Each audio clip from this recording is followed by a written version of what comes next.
Hello there and welcome. I'm Bob Proctor, and I want to share something with you that has changed my life more than probably any other one thing. But I want you to really think as you watch this video, okay? It's not very long, but it is very powerful. And there's something in here that is not taught in school. The first thing I'm going to talk about that's not taught in school is thinking. I have a paper here that says thinking is a skill which can be learned just as we learn skills such as typing and playing the piano. Very few public schools offer courses expressly to teaching thinking. Rather, we are expected to learn and teach thinking as a byproduct of learning mathematics, reading, science, history, trade, and so forth. And we do learn a lot about thinking in this way. The trouble is we learn our thinking skills in bits and pieces, and we never put it together as an overall picture. If asked to describe what all is required in order to think effectively, most people would be at a loss to give a complete account. Thus, we are unable to assess our own thinking skills or systematically teach the skill of thinking to others. Now, I want you to think about your life, and I want you to think about your income. I want you to think about money. Money's subject that is a subject that not a lot of people want to talk about. And when you do talk about it, a lot of people get defensive. They say, well, money's not everything. Well, that's sort of a ridiculous statement. Of course it's not everything. But money's important. It's very important in the area that it's used. It's as important as the food you eat, as the medical care that you subscribe to, as the car you drive, the home you live in, the vacations you take. See, money is something that has nothing to replace it in the area that it's been used. Now, money is merely an idea. We put stacks of stuff together. If we just look here, we put stacks of stuff together that we call money. Now, I am going to run some pictures up here on the screen to help communicate my idea. I'm going to communicate graphically as well as verbally.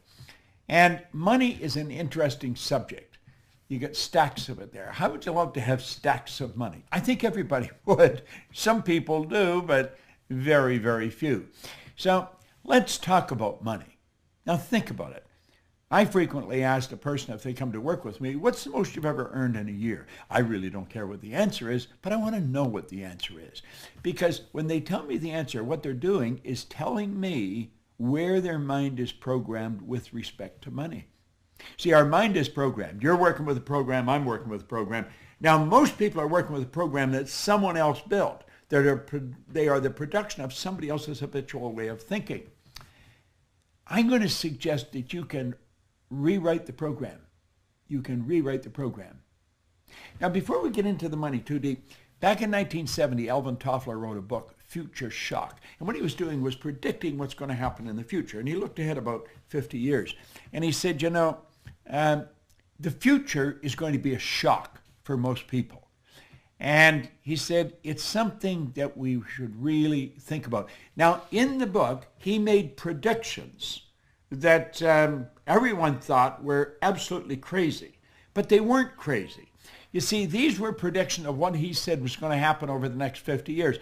Now, I was working with Earl Nightingale and Lloyd Conant in 1970 when this book came out, so the book was very popular in our company. And most of us thought, this guy's smoking something. This couldn't possibly happen. But stop and think of what's happening with your cell phone. I can type a message here, and I can send it anywhere in the world. And you'll see it simultaneously with me sending it.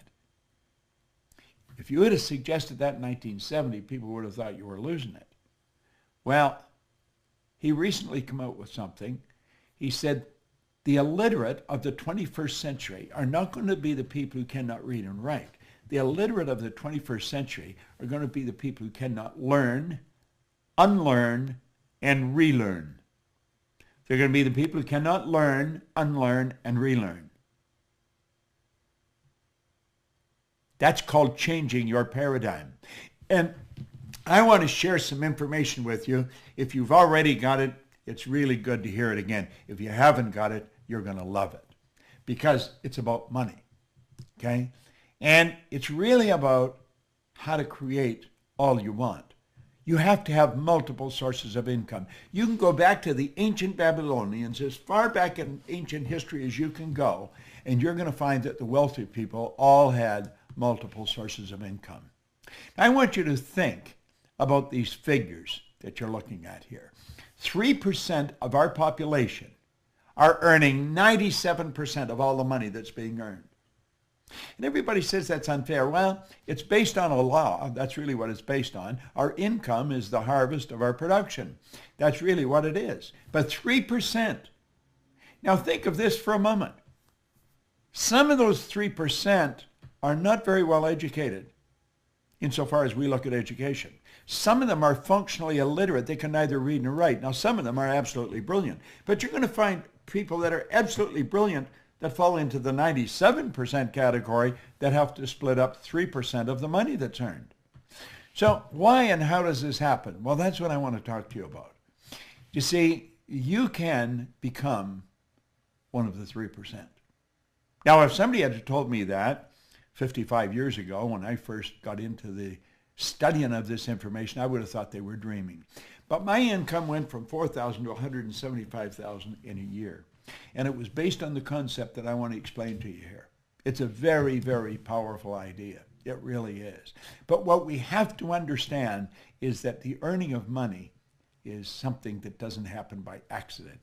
You see, you can belong to this 3% group by creating multiple sources of income. Now, as I just said a minute ago, wealthy people historically have always had multiple sources of income. This isn't an accident. It's by design. You can design this. So I'm going to ask you to really pay attention here. And you probably want to watch this video a number of times. There is an absolute law governs compensation. We know that there's a law. If I let this go, you know it's going to fall. If I let this go, it's going to fall. It's not going to go up. It has to go down. It has to go down. That is an absolute law. It's called the law of gravity. That's a law of the world. Well, the law of compensation is a law. And it's very exact. I want you to really pay attention to it because this law clearly states that the amount of money you earn is in direct ratio, it's in exact ratio to the need for what you do, your ability to do it, and the difficulty there is in replacing you. So let's look at these 3 points one at a time. It's based on the need for what you do. You see, in my particular business, there's the opportunity to earn millions of dollars, and I have earned millions of dollars. Not because I'm smarter than the next guy, not because, there's an emotional or capricious God said, I think we'll let Bob have a turn, and it's not because I'm lucky. It's because I find myself in a field where there's a tremendous need for what I do. I help people become aware of what they're capable of doing. I help people understand how they're programmed and how to shift that paradigm.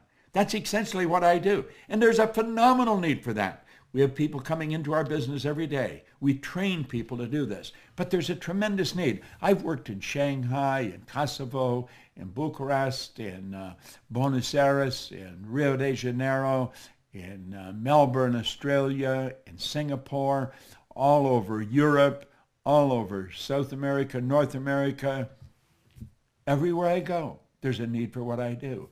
When you find a tremendous need, and then you develop your ability to fill it, you've got to become very, very good at filling the need. Well, I fell in love with this business many years ago. Now, I was fortunate enough to work with a man who was the best at what he did. Earl Nightingale was a broadcaster. Lloyd Conant was a great executive. And I wanted Earl Nightingale to mentor me. What I didn't understand, when I came to work with them, I also got the benefit of Lloyd Conant. Two absolutely brilliant people. Now, I watched them. They were the best at what they did. And they started the industry that I'm a part of. Personal development, personal direction. That's really what it is.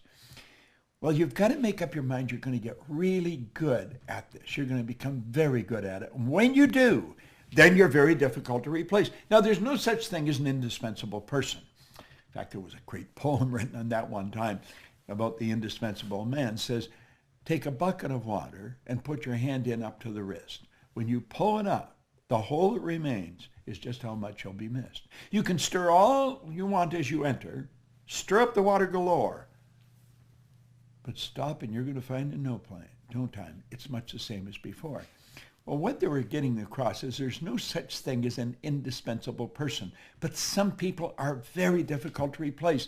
And if you make up your mind you're going to get really good at this, I guarantee you can earn a lot of money. So that's where income comes from. Find anyone who has really mastered what they're doing. They're going to earn an absolute fortune. See, this is the law of compensation. So this is what you want to study. What do you want to do? You just want to focus on your ability to improve. Become a master at whatever you're doing. You see? Now, this is the focus. The money is the reward. This is the cause. The money is the effect. You see, you take care of the cause, the effect will always take care of itself. Now, let's look at it this way. We're going to talk about multiple sources of income. Not just one, but many. Now, I stumbled on this way back in the 60s. And when I stumbled on it, I thought, wow, this is really something. So you got the whole world in front of you there. You'll notice on the map, we got the whole world there, and you're sitting right in the center. You're placing yourself. Now, you could place yourself anywhere in the map. Place yourself wherever you are. But I'm saying you're in the center of the world. The whole world's around you. Doesn't matter where you are. You're in the center of the world. It doesn't matter. You could be in Mozambique. You're in the center of the world. You could be in Rio de Janeiro. You're in the center of the world. There's as much on your right as there is on your left. There's as much behind as there is in front. So then start where you are, and you set up a source of income. Now, MSI is an acronym for multiple sources of income. MSI. Now, where you are is what you're earning right now. That's your present income. The MSI is an additional income. It's not another job. It's not a better job. It's not even a job. It's a source of income. See, money is reward received for service rendered. When I was sleeping last night, I was rendering service based on stuff that I did some time ago. Think of it this way. Think of some kind of a rock star. Think of Elvis Presley. His estate is still earning money from records of his that are being played on the radio. That's right. He made recordings, and those recordings are being played on the radio, and every time they're played, money goes into his estate. That's called a passive income. That's called a source of income. Well, you can start sources of income. You can start them all over the world. You may say, well, how? Well, you don't have to know how. You just have to make a decision that you're going to do it. The how will come. Don't let the how trip you, okay? And once you get one going, then you get another one. And it may be in a related field right near where you are. See, I believe you can set up sources of income that are very closely attached to what you're already doing. And then you may go to the other side of the world and set one up. Now, as you get good at this, they're going to start popping up all over the place. You may say, well, I don't know how to do this. Well, of course you don't. Not to start with. I didn't know how to do it when I started. I didn't even know how to read very well when I started. I hadn't gone to school. I had 2 months high school. I had no business experience. But you know, I built a business all over the world. How did I start? I'll tell you exactly how I started. I borrowed $1,000. I bought a used forming machine and some buckets and mops. I started in the cleaning business. And I started by cleaning one office, washing the floor twice a month, $15 a time. Then I got another office at $65 a month. Now I'm up to $95. I was only earning $400 a month to start with. Do you know, one day I passed out on the street. I thought the answer was work harder, get another office to clean. But it didn't work that way. And I woke up and there's a big cop looking at me, and there's people standing all around me, and I see a stretcher and lights flashing. And it was a scary situation. I guess I'd passed out. I was exhausted. I thought the answer was work harder. That is not the answer. Hard work is never the answer. The people you know that work the hardest are probably the ones that are in the least. Now think. Really think. I got off by myself. I didn't let them take me to the hospital. I got up and I started to think. And I realized it was like something inside of me said, Bob, you're doing something wrong. And then another little voice said, if you can't clean all of them, don't clean any of them. Do you know, over the next 5 years, I was cleaning offices in Toronto, Montreal, Boston, Cleveland, Atlanta, London, England. and the income was just rolling in from all over the place.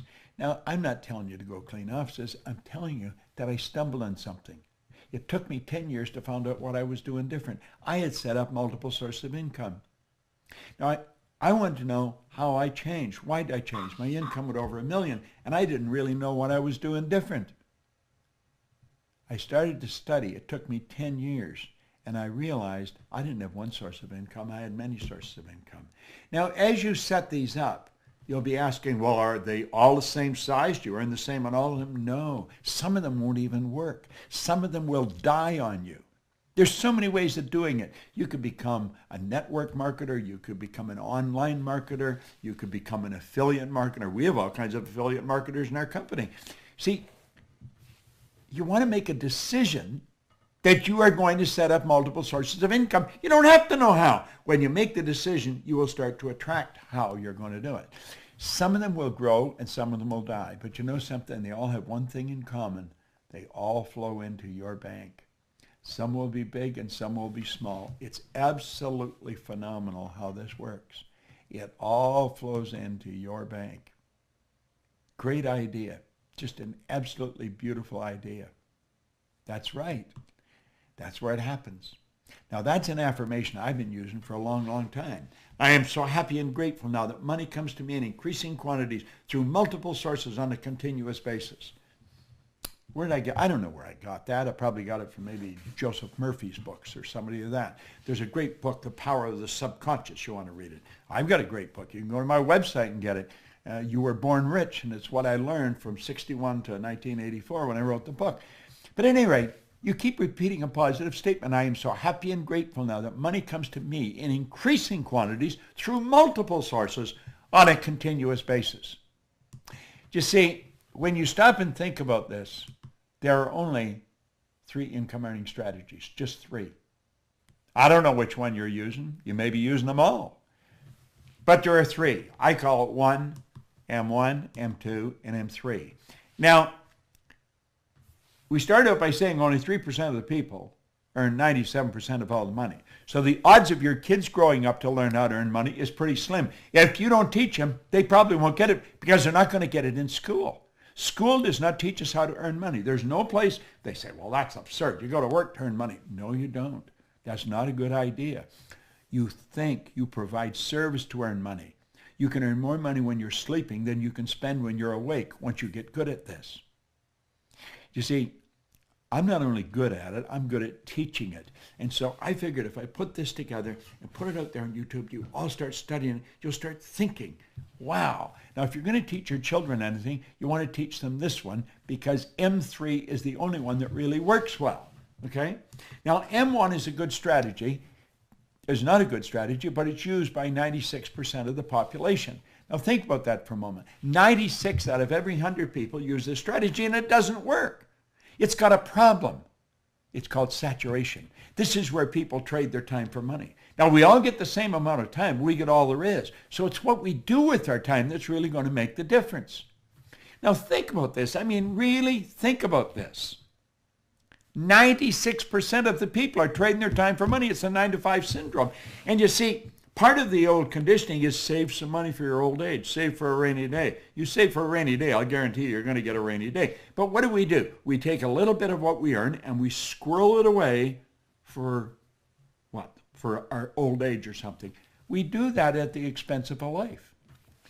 We never drive the car we want. We don't live in the house we want. We don't take the vacations we want. Go into a clothes store. Walk into any clothes store. And I'll guarantee you the first thing you're looking at is the price tag.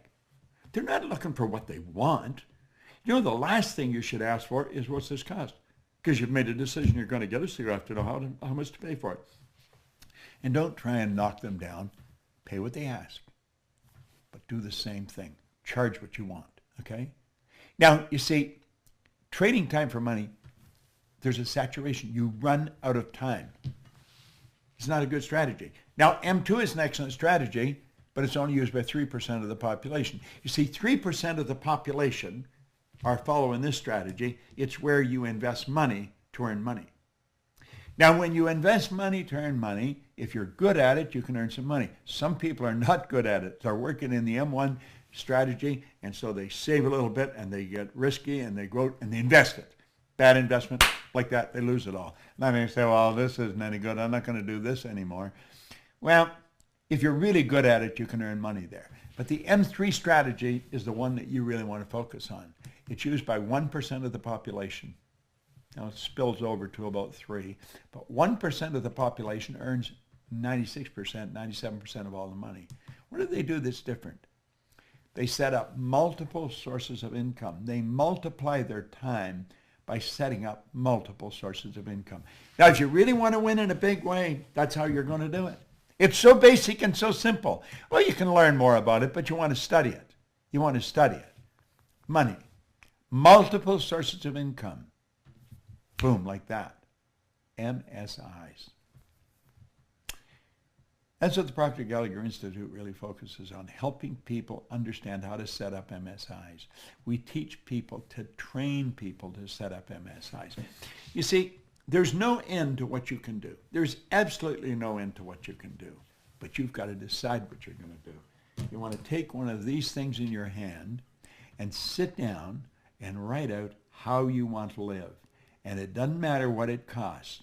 You write it down, and then you only think of how to do it. And you set up multiple sources.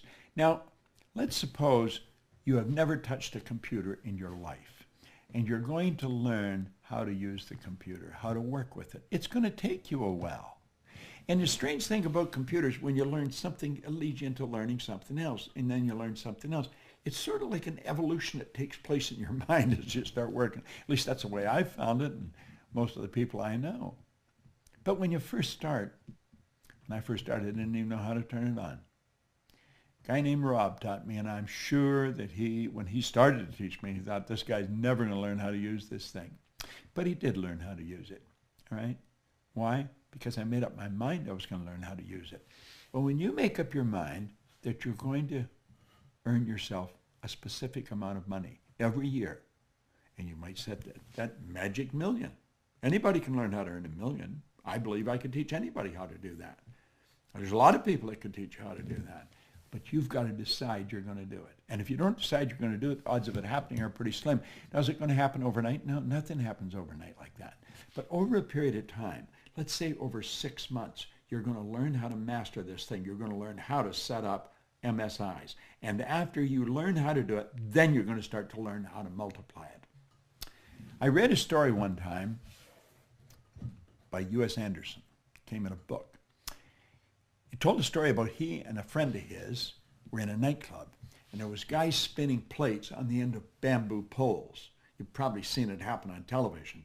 And this guy had 18 plates spinning on the end of bamboo poles. And when the bamboo pole was bending over and just about, and you think the plate's going to, you say, get that pole. You think he goes over and he gets it going again. When they left the club, he says to his friend, wasn't it amazing how well he spun those 18 plates? And his friend says, no, it was amazing what was amazing isn't how well he did it, but the fact that he did it at all. And Anderson said that started him thinking, how do you become an 18-plate spinner? He said, you learn to spin one plate. Learn to set up one MSI, and then 2. And maybe you'll become an 18-plate spinner yourself. MSIs. It's Bob Proctor.